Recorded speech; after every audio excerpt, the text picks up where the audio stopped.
Lo primero que tenemos que entender es que la corrupción existe en todos los países del mundo, en todos. La diferencia son los niveles. ¿Usted considera que la viveza criolla surge o nace por el hecho de que alguien quiere sobrevivir? ¿O existe alguna diferencia entre estatus social de alguien que es de clase alta a comparación de alguien de clase baja? Cuando ocurre un caso de estos, señalarle a esa persona, señalarle con el dedo y decir, esta persona con nombre y apellido hizo esto, ¿por qué? Porque te genera esta vergüenza. Como una persona honesta, vas al servicio público, lo primero que te van a aconsejar es no confíes en nadie, no firmes nada, ¿sí? Entonces tú ya vas así y luego igual te dejas engañar, como el ejemplo que pones de que algún pana tuyo te dice como, oye, no sé qué, ¿cómo te puedes cubrir?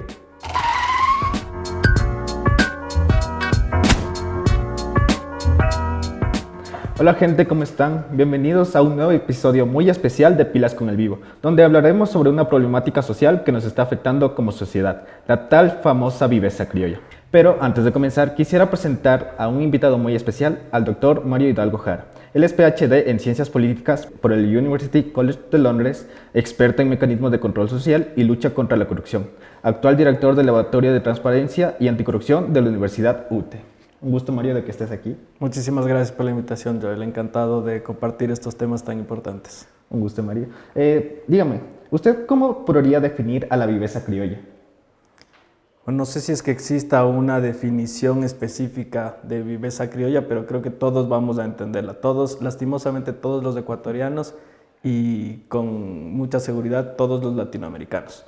Termina siendo estas acciones, estas actitudes que buscan tener un beneficio quizás más rápido de lo que deberías, y cuando digo de lo que deberías es porque te vas saltando quizás normas éticas, no necesariamente tenemos que pensar en algo relacionado a lo ilegal que podría ser, sino en eso, en cómo nos comportamos como sociedad, cómo tenemos la capacidad de quizás acortar caminos en detrimento del resto, ojo. Entonces, la viveza criolla llamamos el vivo, ¿no? Al más pilas y al que logra tener sus resultados de manera más rápida que el resto de los mortales, que no son los vivos. Exacto. ¿Y usted considera que hay una ligera diferencia o ambas están, tanto la viveza criolla como la corrupción, en el mismo nivel? ¿O hay como una diferencia entre estas dos? Creo que lo uno lleva a lo otro, porque al menos como interpretamos nosotros a la viveza criolla está muy relacionado a lo cultural.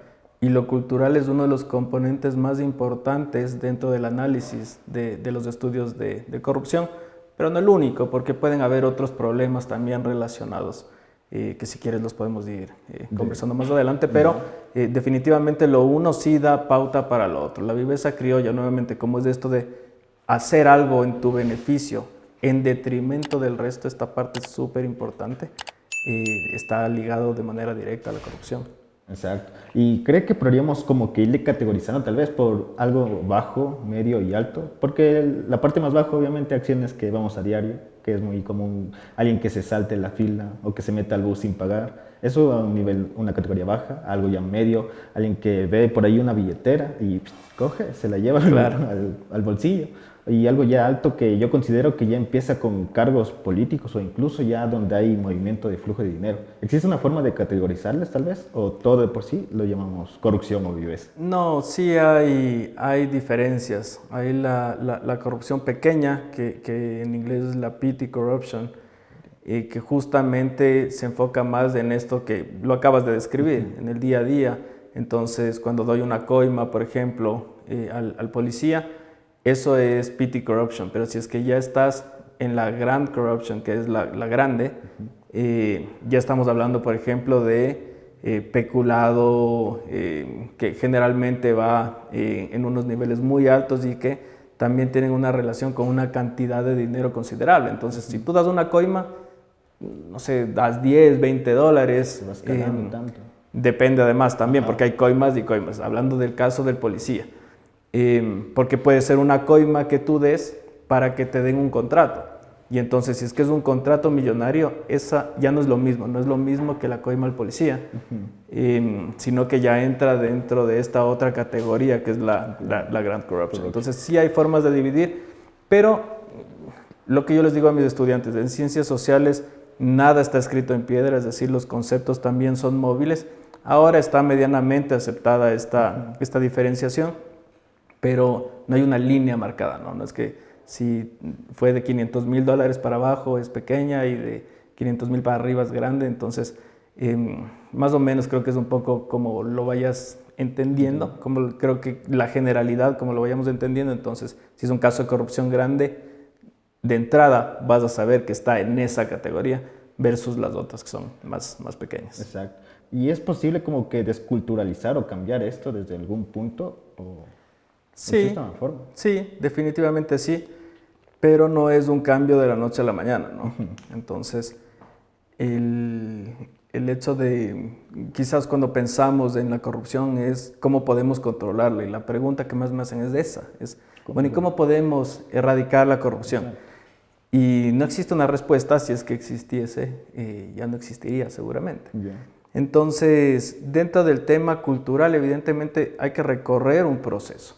Y hay que recorrer un proceso que puede durar unos pocos años o puede durar siglos. Entonces, de hecho, pasa por un tema de educación, pero a veces pensamos en la educación solo a nivel de los niños, ¿no? Entonces, esto tiene que ser un tema transversal.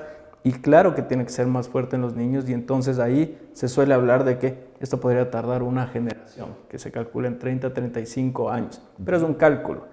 Ahora, han habido sociedades que han logrado pasar de un ámbito de corrupción sistémica. ¿Qué quiere decir eso? Que la corrupción está regada en absolutamente todos los niveles, ¿no? Y en todo lo que tú puedas ver, y que de repente, no tan de repente, pero de manera muy rápida, en comparación al resto, son países ahora que tienen niveles de transparencia muy altos. Entonces, está el caso de Singapur, que es un caso icónico, no muy replicable, porque Singapur es un estado-ciudad. Entonces, no es lo mismo, imagínate Quito, o sea, administrar Quito que administrar el Ecuador. Y no se hable ya si es que vamos a administrar Argentina, si vamos a administrar Brasil. Entonces, hay escalas, ¿no? Pero los cambios se pueden hacer. Y aquí tenemos que tener algo muy, muy en claro, porque yo acabo de mencionar la educación. Y termina siendo un cliché esto. ¿Por qué? Porque siempre a todos los problemas que tenemos decimos, es que hay que mejorar con la educación. Y sí, pero no solo con la educación. Es decir, tenemos que empezar a generar procesos claros para tratar de evitar incluso esta viveza criolla, por ejemplo, dentro del sector público, como para ponerlo un poco en el ámbito de lo que estamos conversando. Entonces, para que los procesos sean directos, para que no haya chance de que, digamos, que un poco lo que pasa ahora. Si tú vas a una oficina, entonces vas y te dicen, tú ves en internet y tienes que llevar estos 4 papeles. Y llegas y te dicen, no, es que le falta el otro, váyase a la ventanilla 2. Ese proceso ya es un riesgo de corrupción. ¿Por qué? Porque yo ya me estoy enfrentando primero a ti como servidor público y luego a la ventanilla 2, sabiendo que además me falta un documento, y entonces se abre el espacio para que uno de los dos me diga, pero sí le puedo ayudar. ¿Te das cuenta? Sí. Entonces, no es solo un tema de educación, porque yo puedo querer hacer las cosas bien, pero si es que el sistema mismo está roto, entonces no puedo, más bien me veo imposibilitado al final de hacer las cosas de manera legal, de manera limpia, y te ves empujado a tomar ciertas decisiones que no las tomarías en otro caso. Muy interesante, sí, ¿verdad? He escuchado esos casos, de hecho, de una persona que no estaba directamente relacionado con este tipo de casos. Él estaba trabajando, si no estoy mal, era un caso de cooperativa de ahorros. Él hacía prácticamente su trabajo, pero había personas dentro de otros diferentes cargos que decían que vaya justo donde esta persona, que les firme un contrato, y sin darse cuenta han estado recibiendo dinero por su nombre, sin darse cuenta él. O sea, ya desde un punto de personas que siempre quieren su propio beneficio, y empieza ahí desde ese punto ya la corrupción. Pero si desglosamos un poco desde algo más abajo, ¿usted considera que la viveza criolla surge o nace por el hecho de que alguien quiere sobrevivir? ¿O existe alguna diferencia entre estatus social de alguien que es de clase alta, que lo que más quiere es tener más dinero, a comparación de alguien de clase baja, que lo que quiere es salir adelante y sobresalir y tener prácticamente bienestar tanto para él como para su familia? Me gusta full el análisis que estás haciendo porque, a ver, hay distintos contextos. Lo primero que tenemos que entender es que la corrupción existe en todos los países del mundo, en todos. La diferencia son los niveles y también los efectos, porque no es lo mismo que tú, en un país como Inglaterra, por ejemplo, te robes 1.000 millones de dólares, ¿sí? Que hagas lo mismo y te robes 1.000 millones de dólares en el Ecuador. ¿Por qué? Porque el presupuesto de Inglaterra igual capaz no sientes tanto el golpe, pero en la economía ecuatoriana le sientes mucho más, ¿no es cierto? Entonces, eso extrapólale ya al nivel individual, es lo mismo. Entonces, si tú eres una persona del quintil más alto, es decir, de la clase más alta en el país, y tú cometes algún acto pequeño, vamos a llamarle, ¿ya? En el que terminas desviando $500 o algo por el estilo. Entonces, capaz la gente ni siquiera te va a ver tan mal, ¿sí? Pero hay el ejemplo del pobre que se roba la gallina y termina yendo preso y en verdad ahí ves las diferencias. Porque si es que hay un caso de un político y te dicen, bueno, solo desvió $1.500, que es algo que ha pasado, no sé quiénes nos vean si es que recordarán este caso, no quiero mencionar nombres, $1.500. Y entonces estamos tan acostumbrados a que sean millones y tal, que dices, bueno, no es tanto, ¿no? O sea, qué exagerados. Pero vas al caso justamente de alguien que por necesidad absoluta tuvo que robar algo. Ya lo vemos. Si hubiera pena de muerte en este país, mucha gente lo hubiera, o sea, pediría. Entonces, sí, yo sí creo que hay niveles. Y en ese sentido, el tema de la viveza criolla, el uno puede ser para sobrevivir, que era de donde tú partías en el análisis, que me gusta mucho, porque también en un ambiente, en un contexto en el que hay mucha escasez, y no quiero justificar esto en absoluto, pero sí entender el problema. Si es que hay escasez, vas a tener que tratar de hacer algo para sobrevivir. Y vámonos a un caso mucho más extremo. Vamos al caso de Gaza ahora, donde se está entregando comida, ¿sí? Sí. Y hay una fila que tú tienes que hacer. Pero tus hijos se están muriendo. Y entonces, claro, desde la comodidad en la que estamos, lo lógico sería decir, tienen que hacer la fila. Pero imagínate ponerte en ese contexto, ¿no? Entonces, sí hay una diferencia grande, porque, por otro lado, si tú estás con todas tus necesidades satisfechas, si además de eso te sobra dinero y tú vas a la viveza criolla para hacer algo, a mí me parece más deplorable eso que el caso de la persona que se termina colando en Gaza, sin justificar que se colen, porque eso va en detrimento de otra gente que también ha estado haciendo la fila y que seguramente está en el mismo contexto, ojo. Pero sí hay que manejar con pinzas de estos temas. No es igual, no es igual. Siempre hay esa diferencia, pero bueno, si ahora nos centramos más en la parte baja o clase baja, hay que darnos cuenta de que muchas veces alguien que practica la viveza criolla es visto como alguien inteligente, listo, pilas, a comparación de alguien que ni le entiende o no sabe cómo aplicarlo, le terminan diciendo como shuncho, mushpa, o sea, no, ¿por qué no hiciste? ¿Por qué no tuviste la oportunidad? O bueno, de esa forma, es como que castigamos más el no hacerlo castigamos más el no hacerlo que al practicarlo. ¿Pero por qué? Hay teorías que estudian eso. Ojo, nosotros estamos acostumbrados a hablar de la viveza criolla, pero sí hay estudios desde la academia que se han enfocado en este tema sin denominarle viveza criolla, pero que justamente van por ahí, ¿no? Entonces, si es que la corrupción nuevamente está regada por todo lado y tú eres una persona honesta y los que estamos alrededor tuyo no somos tanto, entonces lo primero que va a pasar es que vamos a decir, este man es un gil. ¿Por qué? Porque no está aprovechando igual que el resto. Y el problema ahí es que a nadie le gusta ser el gil. Y entonces lo más probable no es que tú termines dándonos un buen ejemplo, sino que nosotros te terminamos dando el mal ejemplo. Y al final tú terminas convirtiéndote hacia este modus vivendi, llamémosle viveza criolla, pero de corrupción. Y Rothstein se llama el autor justamente de esta investigación. Hay otro que se llama también Teorel. Y ellos hicieron estudios justamente para ver cómo funcionaba esto Y claro, no lo lógico, perdón. Lo que quisiéramos, lo deseable, sería que tú con tu ejemplo nos hagas quedar mal a nosotros. Y así debería funcionar. Entonces, ¿qué es lo que debería, por ejemplo, qué es lo que podríamos hacer desde la sociedad civil en el Ecuador? Cuando ocurre un caso de estos, o sea, señalarle a esa persona, señalarle con el dedo y decir, esta persona con nombre y apellido hizo esto, ¿por qué? Porque te genera esta vergüenza, ¿sí? Entonces, esta vergüenza pública se llama.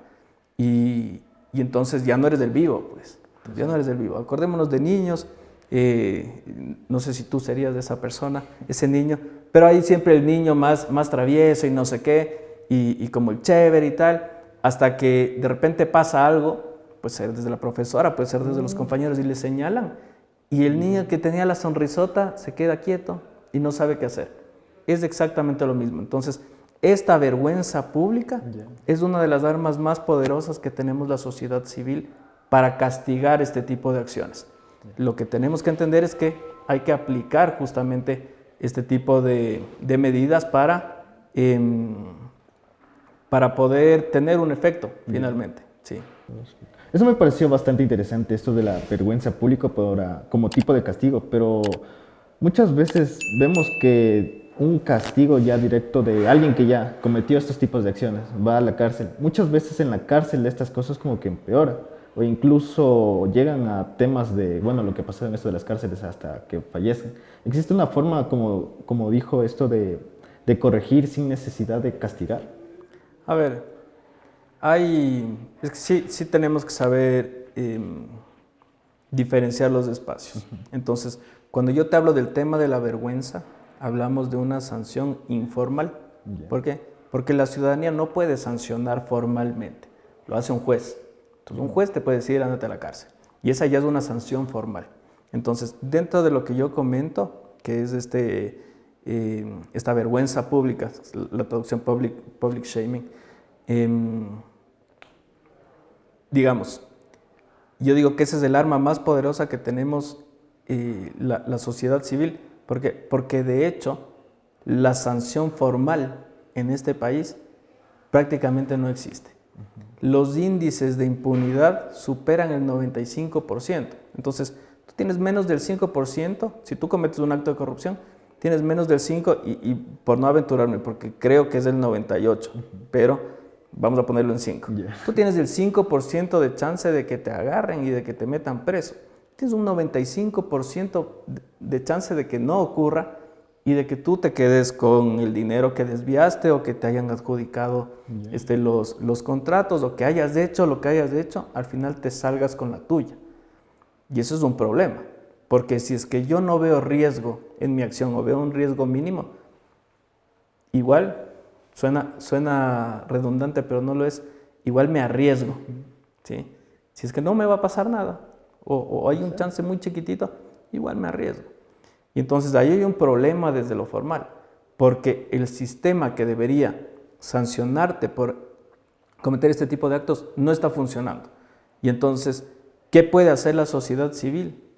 En paralelo, justamente lo que te comento. Entonces, es un tema de organizarse, es un tema de, además de empezar a replicar estos mensajes. Entonces, si tú cometiste un acto de corrupción, y lo sabemos, ojo, porque también hay que tener cuidado, porque igual me caes mal y yo digo, no, este man es un corrupto, y empezamos a regar la voz. Entonces, sí, digamos, después de un proceso de investigación desde la sociedad civil, si es que se ve esto, hay que alzar la voz, y que la gente sepa qué es lo que hiciste y entonces empezar a señalarte.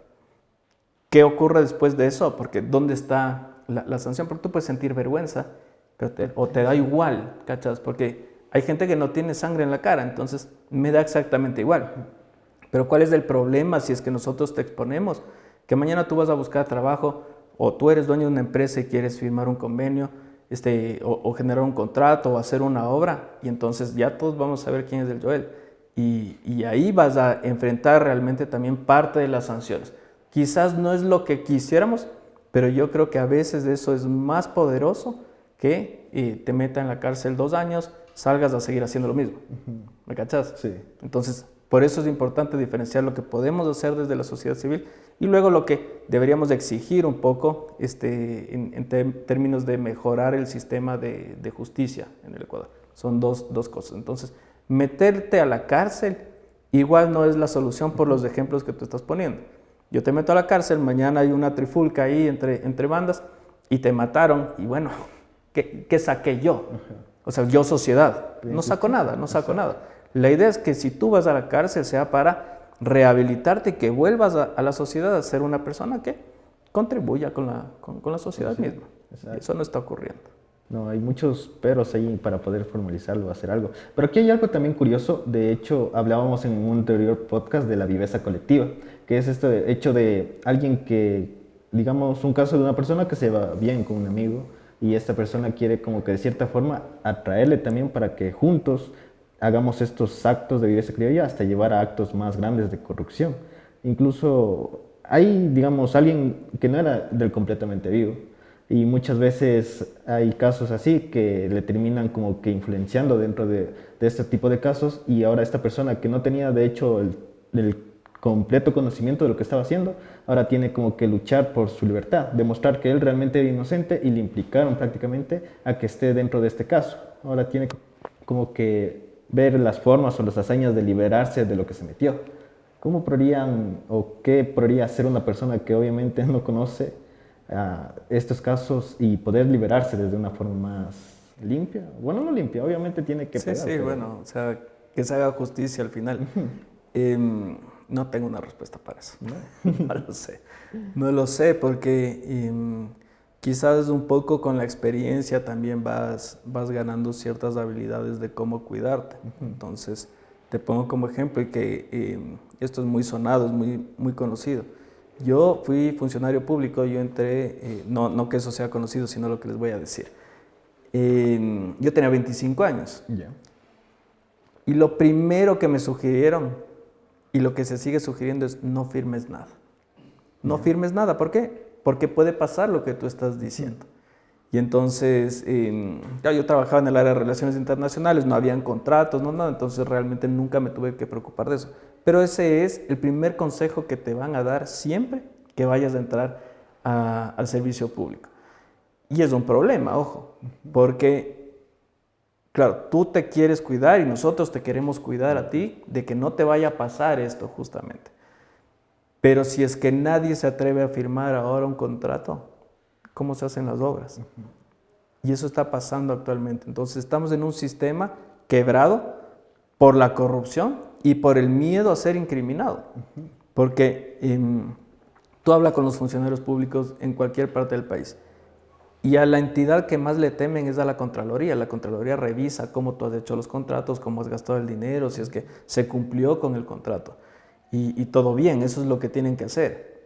Pero si tú, por ejemplo, dices que vas a comprar 1000 de estas copas y de repente no son estas copas exactamente, sino que tienen 2 milímetros más de alto, la Contraloría te glosa. ¿Qué quiere decir eso? Que te pide, o sea, el contrato ese es como que no se cumplió y si las 1000 copas costaban $1000, te cobran a ti. ¿Por qué? Porque no estás cumpliendo con exactamente lo que dice el contrato. Y entonces, pero si es que al final esa copa que tiene 2 milímetros más te sirve para poner la misma cantidad de agua y tal, o sea, no sé, yo no creo que el trabajo de la Contraloría sea fácil, pero el problema es que esos son los casos en los que se termina poniendo una sanción. Y luego tenemos otros casos gigantescos que se quedan ahí en el limbo, ¿sí? Porque quienes cometen actos de corrupción muy grandes tendrán sus abogados, etcétera, etcétera. Entonces se entorpecen los procesos y no se llega a justicia. Y entonces, nuevamente, tú, Joel, como una persona honesta, vas al servicio público, lo primero que te van a aconsejar es no confíes en nadie, no firmes nada, ¿sí? Entonces tú ya vas así. Y luego igual te dejas engañar, como el ejemplo que pones de que algún pana tuyo te dice, como, oye, no sé qué, ¿cómo te puedes cubrir? Bueno, primero, o sea, lo lógico sería que sepas, si es que ya vas a firmar algo, que sepas de verdad que estás firmando. Porque una simple acción, imagínate en verdad que tú vas mañana a alguna entidad pública y te toca firmar un contrato de $10 millones. 10 millones. Y pasa algo, ¿sí? Y te toca devolver ese dinero. No lo tocó, es como que... O sea, ni haciendo colecta, pues, entre todos los panas, lo vas a lograr. O sea, te friegas tú y se friegan 3 generaciones más. Exacto. Entonces, sí hay que ser conscientes, y qué pena que tengamos que ser así y tener estas salvaguardas, pero sí hay que ser conscientes del entorno. Y la verdad es que yo creo que para hacer bien las cosas, tienes que también apropiarte tú de los procesos y tus acciones y tus decisiones. Entonces, en ese sentido, sí es importante tener conocimiento en absolutamente todo lo que hagas. Y no con esto quiero decir que no se confíe en la gente, porque ese es el otro extremo. Y yo, por ejemplo, yo confío mucho en la gente. Yo confío mucho en mis equipos, confío mucho en los amigos que sé que son amigos de verdad, que no me van a hacer este daño. Y no me ha ido mal en el sentido de que yo creo que crecemos más en comunidad que como individuos. Ojo. Pero nunca está de más por ahí revisar. Siempre leer lo que vas a firmar, por ejemplo, sería el consejo más simple que podríamos dar. Ya. Bastante interesante, pero ahora ¿qué podríamos hacer aquí en un cambio? ¿O de quién depende ya de este cambio? A ver, ¿de quién depende? De todos, ya te voy a explicar. Es súper importante que las cabezas visibles, digamos, vivan a través del ejemplo. Entonces, si tú tienes un presidente, un alcalde, una alcaldesa corruptos, ¿sí? Entonces, eso es un pésimo síntoma de entrada, porque lo primero que va a pasar es que si tú eres el alcalde y yo estoy trabajando en el municipio y veo que tú eres corrupto, igual digo, no, pues si el alcalde es corrupto, entonces hagamos de esto nomás, no pasa nada. Pero si es que tú eres una persona impoluta, tú alcalde eres impoluto, ya me la pienso, ¿no? Me la pienso porque vas a estar más pendiente, por lo menos vas a dar esa imagen de que vas a estar más pendiente de que no se desvíen los fondos, de que las cosas se hagan como se tienen que hacer. Entonces es un súper buen ejemplo. Ahora, ¿por qué digo que es responsabilidad de todos?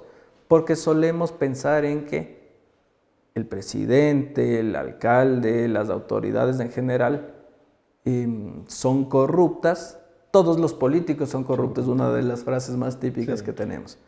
Y como que hacemos así, los políticos son los corruptos. Pero, ¿y el resto de la comunidad?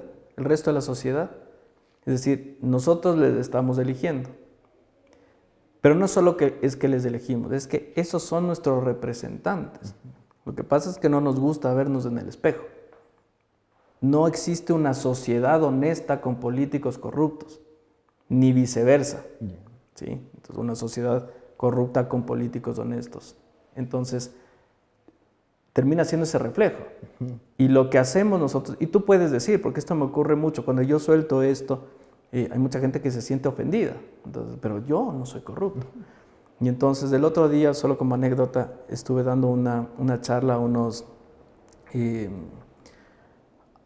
señores, ingenieros ya de cierta edad, y dije lo que acabo de decir. Bueno, fue como que les hubiera insultado, ¿no? Entonces, pero si yo, no sé.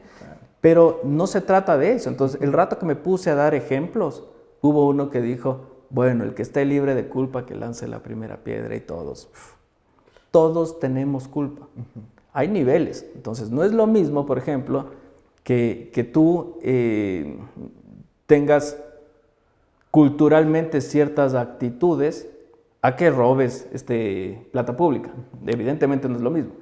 Pero estas acciones chiquititas generan justamente el caldo de cultivo para que todo esto que hemos venido conversando pueda darse. Entonces, hay que saber también, digamos, hacer un mea culpa y empezar a pensar en que no son ellos el problema, somos todos. Exacto. Y a partir de ahí, quizás después de este trabajo de sinceramiento, podemos empezar a caminar como sociedad también. Porque si no entiendes cuál es el problema, ¿cómo vas a encontrar una solución? Es prácticamente imposible. Exacto. Es que eso es lo que vemos naturalmente en las noticias. Siempre vemos estos casos de corrupción. Normalizamos tanto que el que debe prácticamente pagar siempre es al político, los corruptos. Y lo normalizamos tanto que ya acciones pequeñas lo tenemos como ya algo costumbre. Es como que ya prácticamente estas personas deben pagar. Nosotros lo que hacemos es solo por sobrevivir. Ellos lo que quieren es ganarse más plata. Nosotros lo que queremos es salir adelante. Y ahí es como que, Más de o cierta menos. forma, Más o menos, porque tú dices, nosotros buscamos sobrevivir y entonces ahí nos estás poniendo a todos con esta necesidad de sobrevivir y no necesariamente es el caso, ojo. Ya. A veces simplemente es eso, sacar ventaja. Entonces, no porque necesito sobrevivir, sino porque sé cómo sacar ventaja y decido hacerlo. Y entonces, claro, nuevamente, yo soy el vivo y tú eres el Gil por no saber hacer. Entonces, yo decía como que hay que diferenciar los contextos, eso es súper importante. Pero también, cuando yo hablaba del caso de Gaza, por ejemplo, estamos en el mismo contexto. Estamos con nuestra familia que igual necesita comer y tal. Entonces, yo lo que digo es que eso no es tan reprochable quizás por la necesidad que tienes en ese momento que un político, un empresario que robe miles de millones, que me parece mucho peor.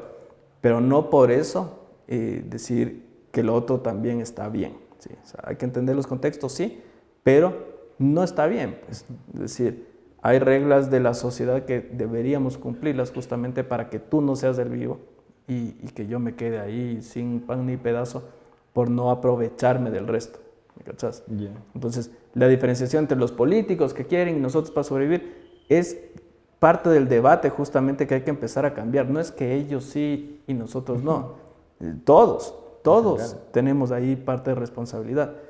Y ahí es donde quizás deberíamos, digo quizás porque no hay punto de partida, pero quizás deberíamos empezar a enfocarnos en esto para entender cuál es nuestro rol, cuál es tu rol en este momento, cómo puedes influenciar a los que están alrededor tuyo y a partir de eso, ok, cómo podemos ir avanzando en paralelo como sociedad dentro de la educación, etcétera, pero con las cosas mucho más claras. En el caso de la familia, tú igual rompiste, por así decirlo, una ventana o te sacaste una mala nota. Tu familia lo que te va a hacer es, bueno, primero obviamente le van a hablar o castigar, pero también de cierta forma te sirve a ti como para corregir y ver como que, sí, hice mal, entonces tengo que mejorar. Y eso es lo que imparte una buena familia a comparación bueno, tampoco es como que yo quisiera como que generalizar a todas las familias Sí. que tienen que hacer esto, sino que existen formas también de educar desde la familia. Te entiendo. Va por un tema de valores, ¿sí? Y eso se critica mucho, la falta de valores. Y yo estoy de acuerdo. Ahora, la pregunta, o no sé si pregunta, pero digamos la idea que me surge es, ok, pero ¿qué tal si tú, padre de familia, quieres enseñarle algo a tu guagua y lo haces bien, pero te cruzas el semáforo, te cruzas la calle por donde quieras, no por el semáforo? ¿Por qué? Porque así lo hacemos. Entonces, tú no estás haciendo de malo ni porque eres corrupto ni nada, pero le estás enseñando a tu hijo o hija a hacer cosas que quizás no se deberían, justamente hablando de estas normas de la sociedad. Entonces, ¿qué valores le puedes mostrar a tu hijo si es que tú no los tienes? ¿Sí? Y eso ponle por prácticamente toda la población del Ecuador y por generaciones. Entonces, vamos a un caso mucho más extremo, mucho más extremo. Por ejemplo, en barrios en los que ahora están los grupos organizados presentes y que están tomados y que hay una ausencia del Estado. Los niños que crecen ahí, vamos al caso de las favelas de Brasil, tienen cero posibilidad de nada y lo normal para ellos es meterse en los negocios ilícitos, ¿sí? Por ejemplo, de tráfico de drogas, porque es lo que conocen. Y entonces, claro, estos son malos elementos de la sociedad. Ok, ¿qué posibilidades tienen atrás de eso para hacer otra cosa? Entonces, si no tienes una posibilidad y ese es tu mundo, es lo normal. no vas a tener remordimiento. Ahora volvamos al caso del semáforo. Eso es lo normal. Es decir, todos cruzamos muchas veces por donde no se debe. Exacto. Y eso es parte de lo normal.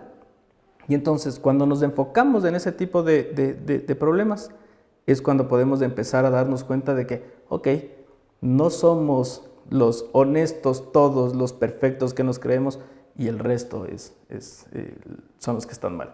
Entonces, nuevamente, volviendo al comentario que hacías, una familia puede intentar dar valores. Y yo sí creo que hay una falta de valores. ¿Pero qué valores? ¿Dónde está el valor que sí vale y el otro que no? Que descartarlo. Entonces, porque las familias tienen valores, todas las familias tienen valores. Pero ¿cuáles son? ¿Y por qué no son quizás otros que deberían tener? ¿Y cómo nos encargamos, digamos, como sociedad, de asegurarnos de que estos valores que les están faltando, vengan acá? Y ahí te voy a dar te voy a hacer un comentario que es casi a modo de tip ya para todos. Por varios proyectos que hemos tenido, nos hemos dado cuenta, y no es que nosotros nos dimos cuenta, sino leyendo y tal, de que los niños, por ejemplo, son actores que influencian a la familia. Entonces, ¿cómo le metes los valores a la familia? Necesitas un externo que venga, o un interno que aprenda de afuera y que los introduzca. Entonces, si tú le das valores a estos niños, por ejemplo, y viene nuevamente tu guagua, yo estoy a punto de ser papá, creo que por eso estoy metiendo muchos ejemplos de guagua, es la primera vez, no lo he hecho antes. Pero viene tu hijo, tu hija, y tú le dices, crucemos por aquí. Y te dice, no, papá, ¿cómo vamos a cruzar por ahí? Pues, si aquí está el semáforo, hay el paso cebra. Y entonces va muy de la mano a lo que te comentaba de la vergüenza. Entonces, chuta, le estoy dando un pésimo ejemplo. Claro, vamos por ahí. Y te cambia el chip y te empieza a generar otros valores. Entonces, lo mismo ocurre con temas medioambientales, por ejemplo, que son temas que yo he trabajado. Si tú botas la basura en el piso, lo más probable es que algún niño te diga, oye, ¿por qué botas ahí? Exacto. Y en temas de reciclaje, que es justamente algo que estamos impulsando aquí en la universidad, es, ok, esto se debe reciclar, no va aquí en la basura normal, ¿sí? En el tacho de basura, sino hay que reciclar. Y entonces esas cosas que van aprendiendo los niños en otros espacios sí sirven para generar valores familiares. Entonces es como un ejemplo, ¿no? Pero yo creo que es uno de los actores más poderosos de cambio dentro del entorno familiar, que generalmente es súper cerrado. Entonces nosotros creemos así, pero no nosotros, papá, mamá, hijos, sino que los tíos, los abuelos, los primos y tal, porque terminas creándote en ese contexto. Y es lo que conoces. Entonces, si es que alguien no viene a jalarte la oreja y hacerte despertar, es muy difícil que cambies. Es muy difícil. Y siempre van a ser el resto los del problema. Y no nos damos cuenta que somos nosotros. Exacto. De pequeñas acciones, grandes cambios prácticamente. Así es. ¿Quién sería esta tercera persona que influencia, bueno, en este caso a los niños, para que ellos den vuelta el ejemplo a sus padres? Ahí justo que hablábamos del tema de educación, y por ahí yo creo que hay un arma muy, muy poderosa. Ya. Entonces los valores que se les da a los niños en temas de ética, en temas de integridad, en temas de honestidad, creo que son fundamentales. Y creo que ahí sí hay que meterle mucho, ñaque. Ya. No sé, nuevamente no hay recetas mágicas, ojo, pero no sé cuál es el nivel en este momento de enseñanza de estos valores. Porque además, ok, yo te puedo poner en la malla que enseñes esto, pero te viene el profe, la profe que tiene todo lo contrario. ¿Cómo te va a enseñar? ¿Sí? Entonces, por eso no son soluciones sencillas. Tienes todo un sistema atrás que está hecho para oponerse a los cambios. ¿Por qué? Porque funciona de algún modo para mucha gente. Entonces, cuando tú estudias estrategias de lucha contra la corrupción, tienes mucha gente que quiere luchar contra la corrupción y tienes mucha gente que no quiere luchar contra la corrupción. ¿Por qué? Porque va en contra de sus intereses, va en contra de su modus vivendi. Entonces, tú ponerte a luchar con alguien que es el vivo, el sapo ya decimos los que no somos los vivos, es difícil porque el vivo, ¿cómo va a dejar la oportunidad de seguir haciendo lo que hace? No es que va a entrar en razón y va a decir, ay sí, mejor cambiemos la viveza criolla por la honestidad criolla, que es una campaña chévere que hicieron hace un par de años. Automáticamente, no, es un proceso mucho más grande, no es de la noche a la mañana y no es con una acción. Entonces, nuevamente entrando dentro del tema de la educación con los niños, ok, sí se puede empezar a impartir esto, pero ¿cómo vamos? Y nuevamente, no creo que sea sencillo, pero ¿cómo vamos a medir el cambio? ¿Cómo vamos a cachar justamente lo que pasa después? ¿Por qué? Porque es un proceso largo, es un proceso que debería hacérselo de manera sostenida para que tú digas, ok, ahora en 2025 está pasando esto, en el 2050, en el 2070, ¿cómo vamos a estar? Y también ir corrigiendo en el camino, no le vas a atinar a la primera. Exacto. Eso es otro de los temas que hay que ir trabajando. Es súper complicado y yo no te puedo decir que yo sé cómo hacerlo, pero yo creo que el debate tiene que ir por ahí. Comprendo. Y bastante interesante, a decir verdad. Y bueno, para ir cerrando ya el podcast, quisiera hacerle una última pregunta y es sobre ¿de qué forma o qué acciones está haciendo el Departamento de Anticorrupción para poder frenar estos tipos de problemas? A ver, solo para explicarte de manera muy rápida qué es lo que hacemos. Nosotros, como Laboratorio de Transparencia y Anticorrupción de aquí de la UTE, nos dedicamos a la investigación académica de la corrupción. ¿Sí? Entonces, primero eso, ¿por qué? Porque no hacemos investigación de casos. Entonces mucha gente viene y es como, me enteré de este caso de corrupción en el ministerio no sé qué, en el banco, en tal, y no, nosotros no nos metemos ahí. Eso para otros espacios. Yeah. Entonces, ¿qué tratamos de hacer nosotros? Entender parte de la problemática. Entonces, ¿de dónde sale la corrupción o qué tipos de corrupción no qué tipos de corrupción existen, sino dentro de los tipos de corrupción que ya existen, enfocarnos en algunos específicos que nos ayuden a nosotros también a entender por qué la sociedad ecuatoriana, en este caso, funciona como funciona. ¿Ya?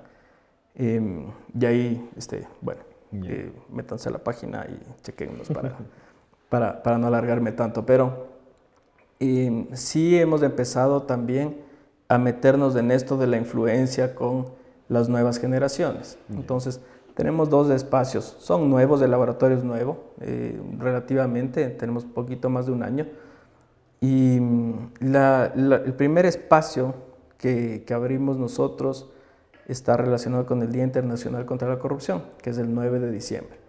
Y entonces, como te comenté, yo he sido funcionario público y he estado en sociedad civil y bueno, y ahora involucrado a la academia.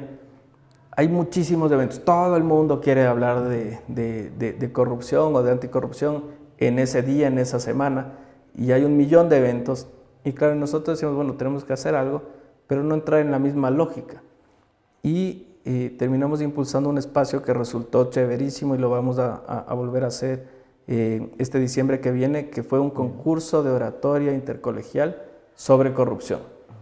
Y entonces tuvimos 9 colegios, ahora la idea obviamente es que crezca mucho más. Y entonces ya hablamos de cientos de estudiantes que se meten en este debate y que por lo menos escuchan y que por lo menos pueden luego comentar algo. ¿Por qué? Porque nadie habla de esto. Es decir, todos nos quejamos de la corrupción. Todos. Entonces, sí es que la corrupción, ok, pero profundicemos más.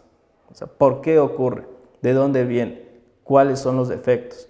Entonces, nos encargamos un poco de transmitir esos mensajes, pero claro, este es un único espacio al año, que me parece súper chévere, me parece súper interesante, pero yo te hablaba de tratar de generar sostenibilidad en las acciones. Y entonces, tenemos un espacio nuevo también que se llama la Cátedra Itinerante en Transparencia y Anticorrupción, y estamos visitando colegios en Quito, por ahora.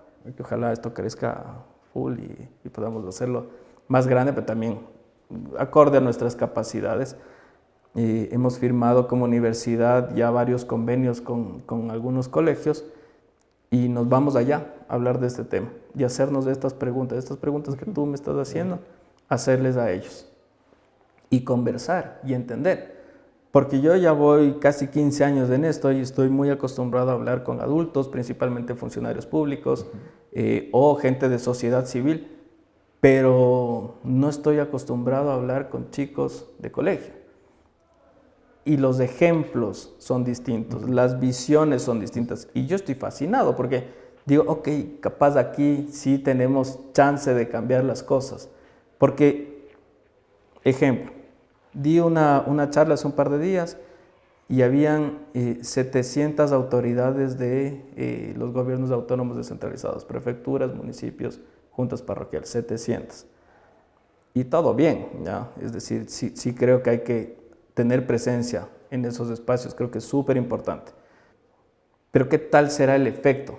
Si es que tú ya tienes tu forma de ser vivo, si tienes tu forma tu modus vivendi relacionado a eso, ¿qué tanto te puedo cambiar versus alguien que, ok, está influenciado por eso, pero todavía puede enmendar el camino tomando otro tipo de decisiones, pensando en el futuro, pensando en las decisiones nuevamente ya más profesionales, qué es lo que vas a hacer, ¿ok? Yo veo ahí mucho más campo de influencia que en esta persona que ya lleva 30 años siendo el vivo del bar. Entonces, por ahí estamos tratando de innovar un poco desde lo que hemos venido haciendo ya tantos años. Y bueno, yo te decía, hay que medir los resultados. Está difícil, ¿sí? ¿Por qué? Porque por ejemplo, fuimos hace un par de meses hasta acá y hemos ido a 7 colegios. Yeah. Chévere. Pero ¿les vamos a cambiar realmente a los chicos? Exacto. Dudo mucho. Es muy... Lo que queremos nosotros ahí es poner una semillita y bueno, esperar también, porque son convenios firmados de que puedan existir otros espacios donde podamos hacer más seguimiento, tener más presencia, etcétera, y tratar de ir generando un cambio. Es súper difícil, es súper difícil. Entonces, también cuando pensamos en el sector público que debería solucionar estas cosas, no es fácil. Y también quizás deberíamos ser un poco conscientes de eso, porque no podemos endilgar esta responsabilidad a un actor, o a 3, o a 5 actores. Es algo nuevamente que tenemos que hacerlo todos. Listo. Un gusto, Mario, de que nos hayas acompañado en este nuevo espacio. Muchas gracias. Este nuevo capítulo.